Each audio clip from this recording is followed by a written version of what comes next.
welcome back to Dark Room Reviews. And we're continuing on with the second annual Ghouls and Goblins event, and this time we're talking about this movie right here. The Black Phone came out in 2022, and it's based on a short story by Joe Hill. Now, if you haven't experienced The Black Phone, I'm going to tell you a little bit about it. A shy but clever 13-year-old boy is abducted by a sadistic killer and trapped in a soundproof basement where screaming is of little use.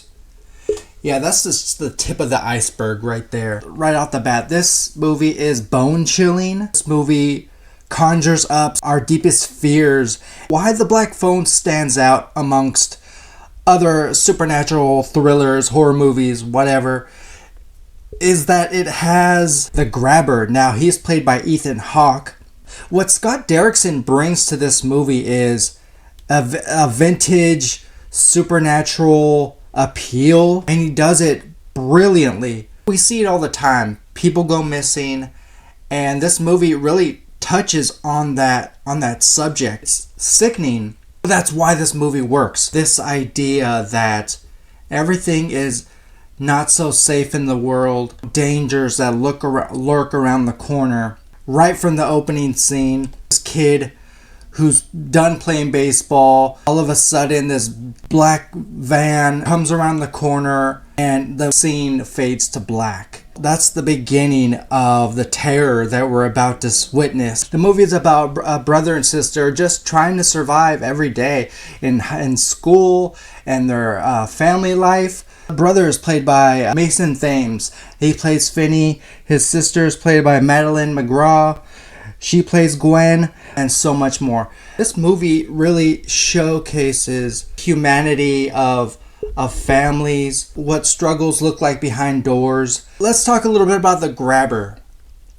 I think he is the next horror icon. The grabber is this phantom you don't see coming at all. He doesn't show up in the movie until 45 minutes, an hour into the movie, after all the majority of the characters are already established. The movie gives us hints and clues as when he's gonna show up. Every time his van drives around the corner, he's out for blood. It is all the more terrifying that we know very little about this individual. There's a lot of depth here, more on the psychological side. Scott Derrickson, who directed this movie, created so much weight to this movie. It made the audience care about these characters. It made us root for them in the darkest moments of this movie. There's one pivotal moment. Everything just goes wrong for Finney. He has, just a shitty ass day. And what's more disturbing is he is abducted.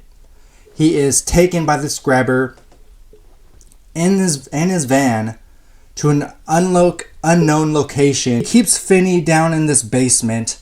There's a mattress. There's not a whole lot, and 4 walls. There's not a whole lot there for him to escape. I gotta give it up to the cinematography here. Is late 70s aroma to it. And a fun little fact about The Black Phone.